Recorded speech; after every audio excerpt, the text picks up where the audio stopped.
What's up, guys? Welcome to Voicey here. This is your rather ecstatic host, Captain Zach, and today's subreddit is r/IDontWorkHereLady. And stepping in for r/Tifu, okay, today we're trying something new, alright? I'm gonna try Captain Zach's collection of copy pastas, where I'm gonna read some good old copy pastas.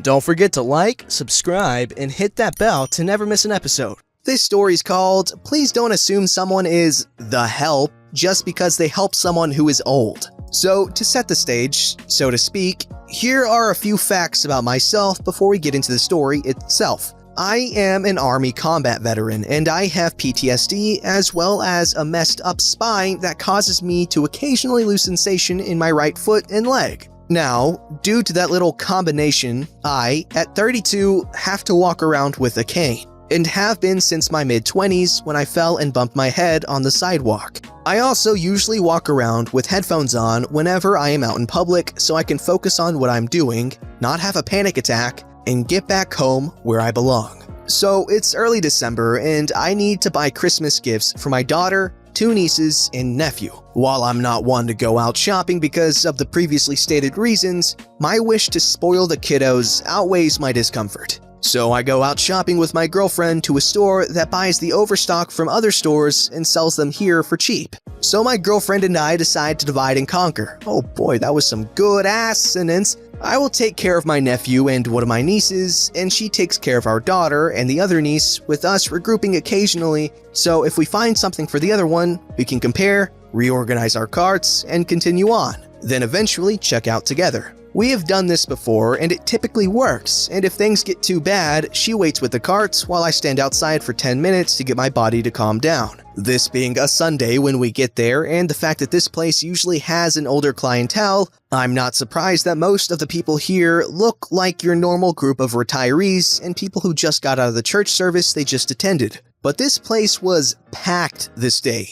Just a sea of little old ladies and their husbands who you could tell did not want to be there as far as the eye could see, and their grandchildren running along with them. With this, I put my head down after taking a deep breath and just grab a cart and use it as something to catch myself with in case my leg acts up, and toss my cane in, slowly going through the aisles. After grabbing a few presents, I see a little old lady. The best way to describe her is a double for Where's the Beef Lady? The lady is struggling to get a box that is awkwardly large into her cart, with the help of her grandchild, who is doing admirably in helping her but kinda failing because he can't be older than 5 at the most. So I take off my headphones and ask her, "Excuse me ma'am, may I please give you a hand with that?" The older lady smiles and thanks me, and I grab the box and look at it. It was a big Spider-Man themed playset with a few action figures all in the box. I set it in her cart, so all she has to do to remove it was to tilt it over and it can just fall in her trunk,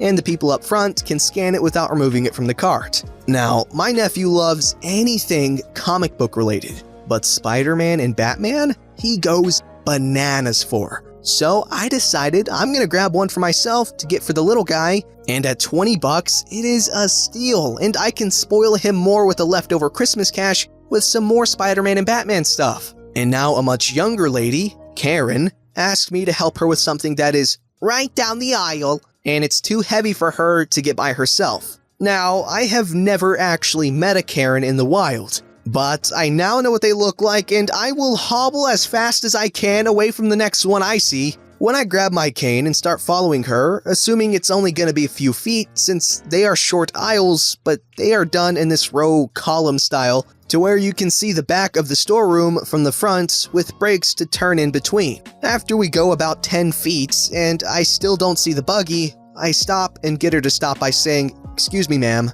She stops and turns. "What?" I really need to get back, and you made it seem like it was close. It was crowded and I could feel the countdown of a panic attack coming. I figure I might have about 10 minutes if I can get back to headphones and not speak to anyone.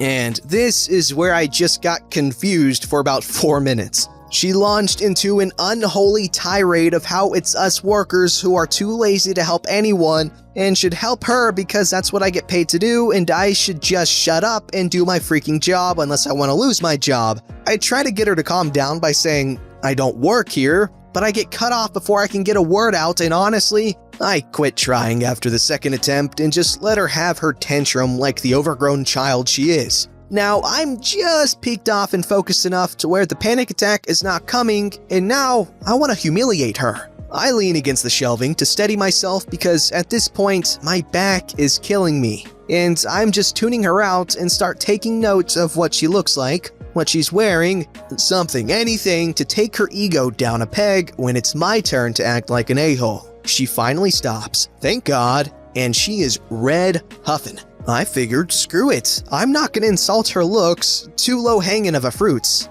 I'm just gonna peek her off more and smile when I'm doing it. So, are you done? I mean, you haven't said crap that applies to me yet, lady, but if you want to take an actual crack at insulting me, I'll wait. But I am impressed with your stamina. She is shocked. How freaking dare you? I want to talk to your boss right now. I chuckled at that, and then I had an idea. A terrible, horrible, wonderful idea. Sure, let me call them. Always happy to help. I then called my girlfriend and said, "Hey, boss, can you meet me over by the toys next to the food and soda? I have someone here that you need to talk to." I then hung up before she could respond and quickly texted her that I have finally found a Karen in the wild and she actually thinks I work here. Told her I'm calling my boss to get her to run with it. Karen tries to start again, but before she does, I ask her, "Please, just wait for my boss to get here. You can tell her everything, otherwise I'll ignore you and you'll just exhaust yourself." Pissing her off to the point to where I think she fried her brain trying to come up with a way to get to me. So she is stammering when my girlfriend walks up and asks what's wrong. Karen replies, "Your employee will not do his job and help me to earn his paycheck and then insults me for it." I interrupt her and ask my girlfriend, "Hey, boss, can you tell her how I earn my paycheck?" Then my girlfriend smiles and looks her in the eyes. "Actually, he gets his paycheck from the VA because he's a disabled veteran and doesn't work here. I don't work here either. I'm his girlfriend and caretaker because he has PTSD and a bad spine." Karen goes white, obviously feeling horrified about what she had just done, and all the older people are just staring knives into her. But you were helping people put things in their carts." I reply, "No, I helped one person with one thing to put in their cart, and it was not heavy, just big and awkward, and she was as old as the hills. You, however, are young and have eyes that work. Do you see a name tag, lady? No. Did you look for one? I'm guessing not. Are you a massive bench right now? Oh yeah. Good news is, you pissed me off enough to where you frazzled me out of having a panic attack. So, thanks. And boop you. P.S. I did grab that Spider-Man toy for my nephew. He went crazy over it. It does me good to see the little ones happy. I swear, man, stuff like that just really makes me tear up a little bit. He genuinely loves his nephews and nieces. That's so Anyways, Karen, not only should you always treat your former and current service members with respect, but you should also treat normal people with respect, because if you're just treating them with respect because they're former or current servicemen, then you're still a jerk. I mean, less of a jerk, but still a big one.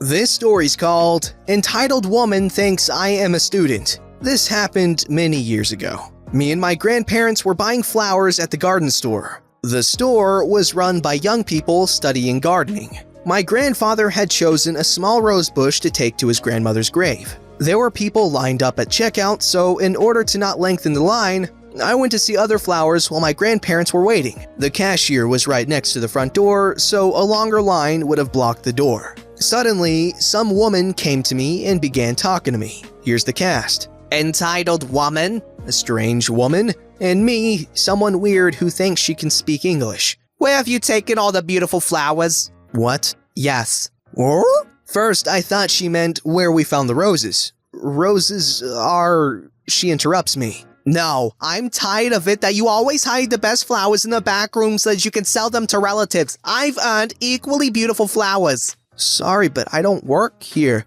"They come to my mother's grave. They must be beautiful." At this point, I look at my grandparents, but they don't realize I need help. My grandfather talks to someone he knows and doesn't look my way. Entitled woman grabs my hand and says angrily, "Are you listening to me? Me very confused. I myself was not even in junior high, so I had no idea how she imagined me to be about 4 years older. Well, my grandfather bought roses. They seemed to be in good shape. Where are they now? Show me where they are. I walked to the roses while the woman was muttering to herself behind me. Me stopping, here, and I point to the roses. The woman begins to complain about the look of the roses and demands me to bring her better looking roses.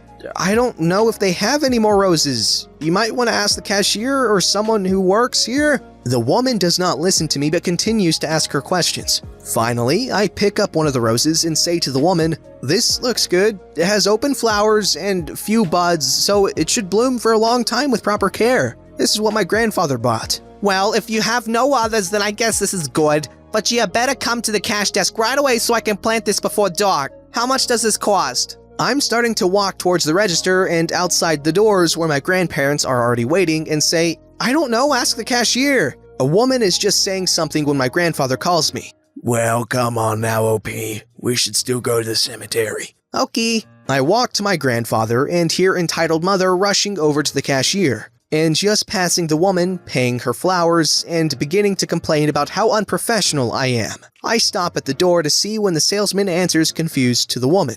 "But she doesn't work here. She doesn't even look old enough to be one of the students. And besides, I just sold flowers to her family." Only now does the woman turn back and look at me properly. She turns completely red and starts stuttering but can't say anything, while I wave at her and run after my grandparents. Yeah, imagine yelling at a child because you think they work there. That's ridiculous.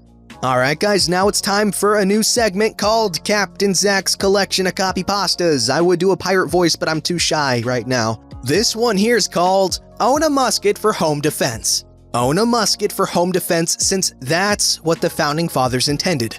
4 ruffians break into my house. What the devil? As I grab my powdered wig and Kentucky rifle. Blow a golf ball-sized hole through the first man. He's dead on the spot. Draw my pistol on the second man, miss him entirely because it's smoothbore and nails the neighbor's dog. I have to resort to the cannon mounted at the top of the stairs loaded with grape shot. Tally-ho, lads! The grape shot shreds 2 men in the blast. The sound and extra shrapnel set off car alarms. Fix bayonet and charge the last terrified rapscallion. He bleeds to death, waiting for the police to arrive since triangular bayonet wounds are impossible to stitch up, just as the Founding Fathers intended. Okay, this is a classic. I absolutely adore this one. No matter what side you are on the gun debate, this is hilarious, and I'm not trying to bring politics into this, but it's just funny.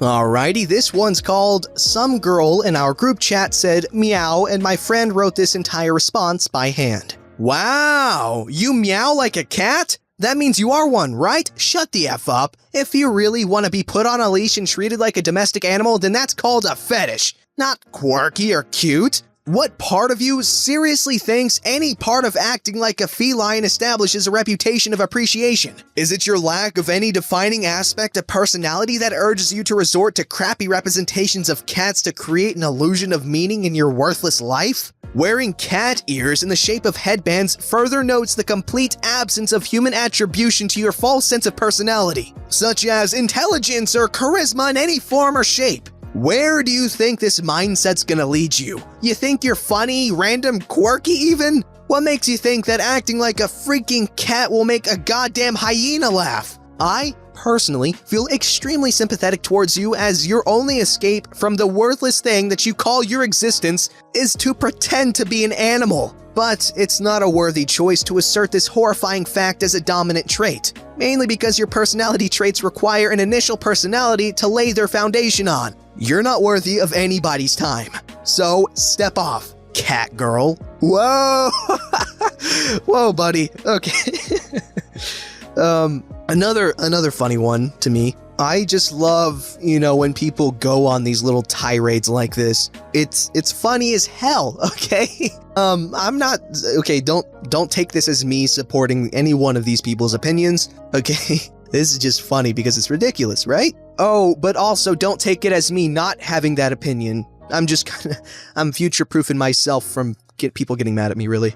Now, I'm sure everyone has heard that one copy pasta about that one dude who had like 300 confirmed kills and all that stuff. But that is filled with intense vulgarity, so I can't really read that on here. However, I found an alternate version, and it's honestly kind of funnier to me, but that just might be because I have the original in mind as context. So, take what you will. It's funny, regardless. What the darn diddly doodly did you just say about me, little witcheroony? I'll have you know, I graduated top of my class at Springfield Bible College, and I've been involved in numerous secret mission trips in Capital City, and I have over 300 confirmed baptisms. I am trained in the Old Testament, and I am the top converter in the entire church mission group. You are nothing to me but just another heathen. I will cast your sins out with precision the likes of which has never been seen before in heaven. Mark my diddly-iddly words. You think you can get away with saying that blasphemy to me over the internet? Think again, frienderino. As we speak, I am contacting my secret network of evangelists across Springfield, and your IP is being traced by God right now. So you better prepare for the storm, Magarino. The storm that wipes out the diddly little thing you call your life of sin. You're going to church, Kiddly Widdly. Jesus can be anywhere, anytime, and he can turn you to the gospel in over infinity ways. And that's just with his bare hands. Not only am I extensively trained in preaching to non-believers, but I have access to the entire dang diddly Bible collection of the Springfield Bible College, and I will use it to its full extent to wipe your sins away off the face of the continent, you diddly-do Satan worshiper. If only you could have known what holy retribution your little clever comment was about to bring down upon you from the heavens, maybe you would have held your darn diddly fudgeroo tongue. But you couldn't. You didn't, and now you're clean of all your sins, you whittlo-skiddly neighborino. I will sing hymns of praise all over you, and you will drown in the love of Christ. You farn, foodly, flank, fiddly, reborn kiddo diddly. Oh, I did not realize that was a Ned Flanders parody of that. That's funny. That was a very well-written parody of a copy pasta.